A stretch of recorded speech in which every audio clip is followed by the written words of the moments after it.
Hello दोस्तों, नमस्कार। स्वागत है आप सभी का आर स्टडी में। दोस्तों, आज हम जानेंगे समन क्या है, वारंट क्या है। समन और वारंट में अंतर जानेंगे कि समन किसको जारी किया जाता है, वारंट किसको जारी किया जाता है, क्या अंतर होता है, ये सारी डिटेल जानते हैं। चलिए जानते हैं कि समन और वारंट में क्या अंतर है, कब जारी किया जाता है, किसको जारी किया जाता है, किसके थ्रू जारी किया जाता है, ये सारी चीज़ें जानते हैं। दोस्तों, अगर हम बात करें समन की, तो समन का उद्देश्य अदालत में पेश होने के लिए व्यक्ति के कानूनी दायित्वों के बारे में व्यक्ति को सूचित करना होता है। यानी कि जो समन होता है, समन का जो शाब्दिक अर्थ है वो बुलावा पत्र होता है। यानी कि समन किसी व्यक्ति को बुलाने के लिए जारी किया जाता है कोर्ट के द्वारा। अब वो व्यक्ति किस लिए जारी किया जाता है, वो व्यक्ति कौन हो सकता है? हो सकता है कि वो अभियुक्त हो, अक्यूज्ड हो, या फिर हो सकता है साक्षी हो, यानी कि गवाह देने के लिए, गवाही देने के लिए उसे बुलाया जा रहा हो, या किसी दस्तावेज को लाने के लिए समन जारी किया जा रहा हो। इन चीज़ों के लिए समन जारी किया जाता है। जबकि अगर हम वारंट की बात करें तो वारंट का मतलब उस व्यक्ति को कोर्ट में लाना होता है, यानी कि कोर्ट में पेश करना होता है। गिरफ्तार करने के लिए वारंट जारी किया जाता है। दोस्तों, वारंट जो होता है वो पुलिस अधिकारियों को जारी किया जाता है किसी विशेष व्यक्ति को गिरफ्तार करने के लिए या फिर कोर्ट में लाने के लिए। या फिर जैसे कि मान लो कोई किसी व्यक्ति को समन जारी किया गया और वो उस डेट में, यानी जिस डेट में बुलाने के लिए समन जारी किया गया था उस डेट में वो नहीं आ पाता है, तो फिर समन की अनदेखी करने के बाद उस व्यक्ति के खिलाफ वारंट जारी किया जाता है, जब पुलिस उसे गिरफ्तार करके कोर्ट में लाने का आदेश दिया जाता है।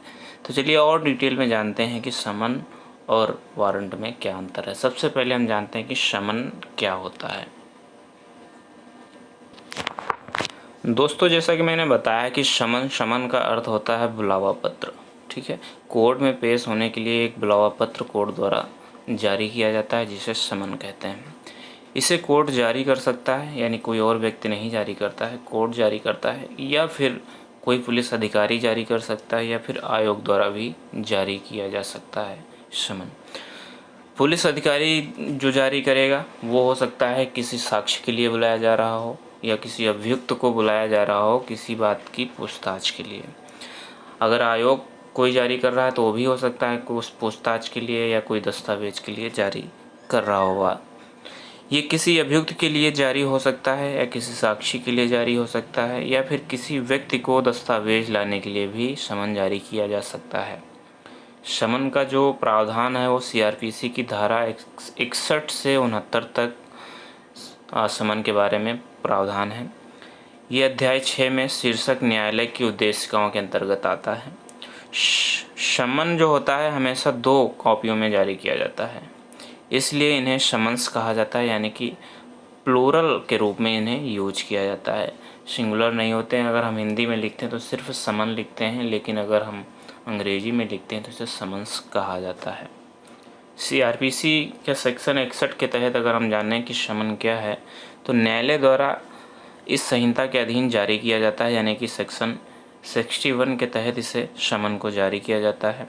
समन लिखित रूप में और 2 प्रतियों में होता है। हमेशा समन जो होता है वो लिखित रूप में होता है और 2 प्रतियों में होता है।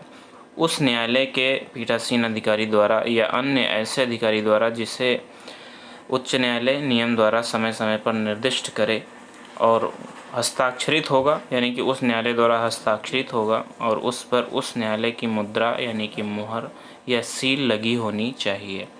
साथ ही साथ जो समन जारी किया जाएगा उसमें किस लिए जारी किया जा रहा है, यानी कारण हमें प्रदर्शित करना होगा। अगर मान लो कोई अभियुक्त है तो उसकी धारा, अपराध और भी चीज़ें जो होंगी उसे हमें वहाँ पे उल्लिखित करना होगा।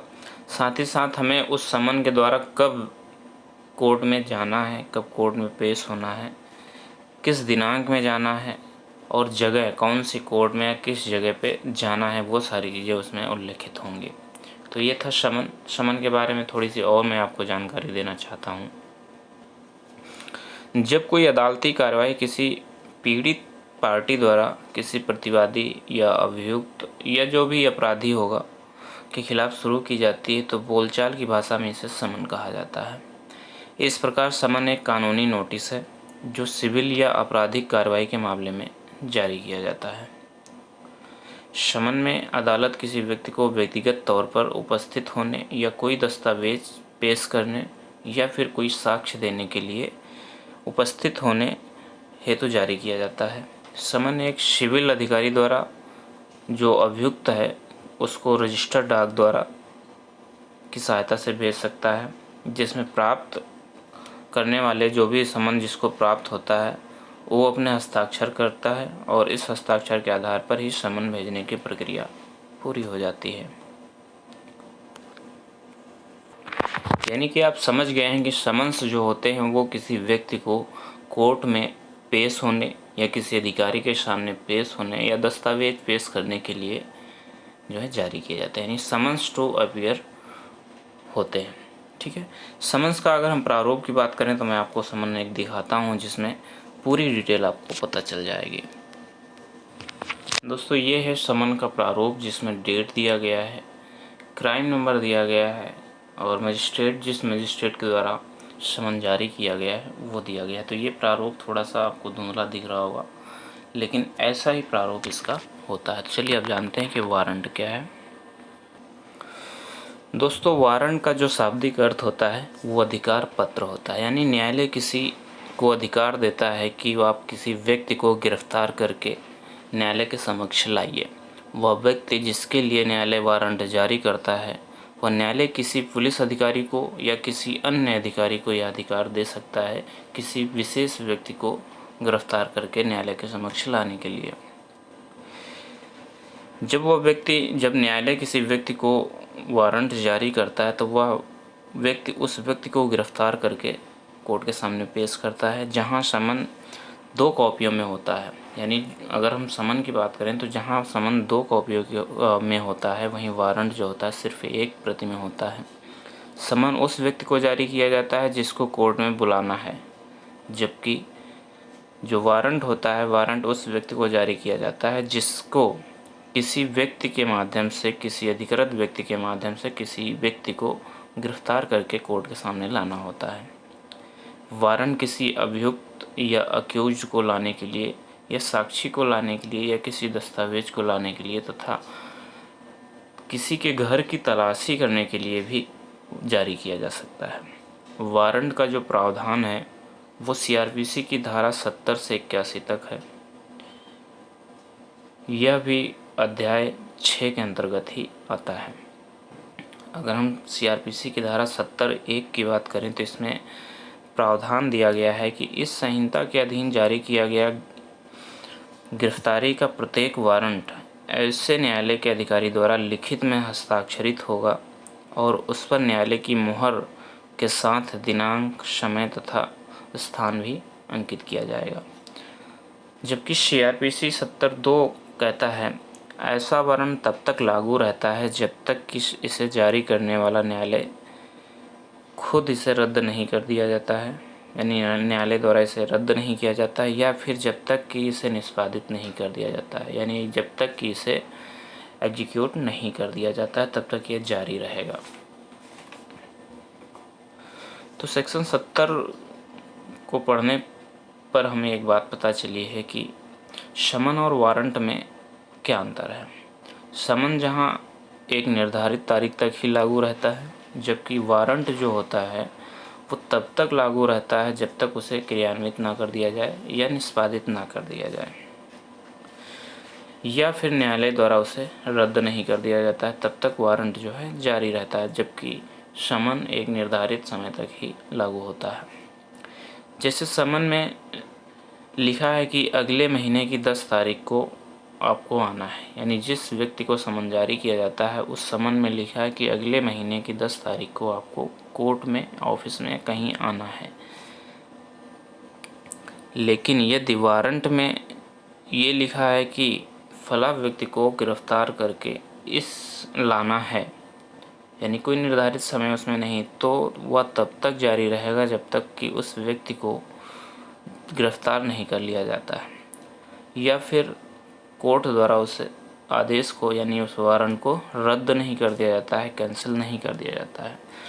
इसके लिए चाहे 2 साल, 5 साल, 10 साल, 20 साल या कितना भी समय लग जाए, इसका एग्जीक्यूशन में ये जारी रहेगा जब तक कि उस व्यक्ति को न्यायालय के सामने गिरफ्तार करके पेश नहीं कर दिया जाता है। तो ये था वारंट और समन के विशेष में पूर्ण जानकारी। अब हम इसके विषय में थोड़ा सा अंतर जान लेते हैं कि अंतर क्या होता है वारंट और समन में। अब दोस्तों हम समन और वारंट में अंतर जान लेते हैं, इनको थोड़ा सा सटीक करके। समन एक कानूनी बुलावा पत्र होता है जो किसी गवाह, प्रतिवादी या किसी ऐसे व्यक्ति को जिसके पास सबूत हो उसको बुलाने के लिए कोर्ट से न्यायिक अधिकारी द्वारा जारी किया जाता है। जबकि वारंट कोर्ट के द्वारा किसी पुलिस अधिकारी को जारी किया जाता है कि अधिकार पत्र है जारी किया जाता है कि किसी व्यक्ति को तलाशी या गिरफ्तारी के लिए कहा जाता है। समन का प्रावधान जो है वो सीआरपीसी की धारा 61 में किया गया है, जबकि वारंट का प्रावधान सीआरपीसी की धारा 70 में किया गया है। समन को प्रायः रजिस्टर्ड डाक द्वारा या व्यक्तिगत रूप से समन किए गए व्यक्ति के पास पहुंचाया जाता है, जबकि वारंट हमेशा पुलिस अधिकारी लेकर जाता है। समन में गवाह या प्रतिवादी को अदालत के समक्ष किसी दस्तावेज या किसी बात को प्रस्तुत करने का निर्देश रहता है, जबकि वारंट में पुलिस अधिकारी को किसी अपराधी को पकड़कर अदालत के समक्ष पेश करने का या उसके घर की तलाशी लेने का निर्देश दिया जाता है। समन हमेशा प्रतिवादी या गवाह को संबोधित होता है, जबकि वारंट हमेशा संबंधित पुलिस अधिकारी को संबोधित करके ही जारी किया जाता है। समन का उद्देश्य अदालत में पेश होने के लिए कानूनी दायित्व के बारे में व्यक्ति को सूचित करना होता है, जबकि वहीं वारंट जो होता है, वारंट का उद्देश्य समन की अवहेलना करने वाले व्यक्ति को अदालत में हाजिर करने का होता है। तो ये थे समन और वारंट में अंतर। उम्मीद है आपको समन और वारंट में अंतर पता चल गया होगा। तो दोस्तों अक्सर लोगों ने देखा होगा कि किसी व्यक्ति को जब समन जारी होता है तो एकदम से डर जाते हैं कि अब क्या होगा, कोर्ट ने हमारे खिलाफ समन जारी कर दिया है। तो समन के लिए डरने की ज़रूरत नहीं होती, एक कानूनी कार्यवाही होती है जिसमें कुछ पूछताछ होती है, या फिर आपको गवाही के लिए बुलाया जा सकता है, या फिर किसी दस्तावेज के लिए बुलाया जा सकता है। इसमें डरने की आवश्यकता नहीं होती। जबकि वारंट में आपको समन की अनदेखी करने पर वारंट जारी किया जाता है किसी पुलिस अधिकारी को। अगर आपने समन की अनदेखी की है तो फिर आप गिरफ्तार करके कोर्ट में लाए जा सकते हैं। तो वारंट से डरने की ज़रूरत है, जबकि समन से डरने की ज़रूरत नहीं है। धन्यवाद दोस्तों। जय हिंद, जय भारत।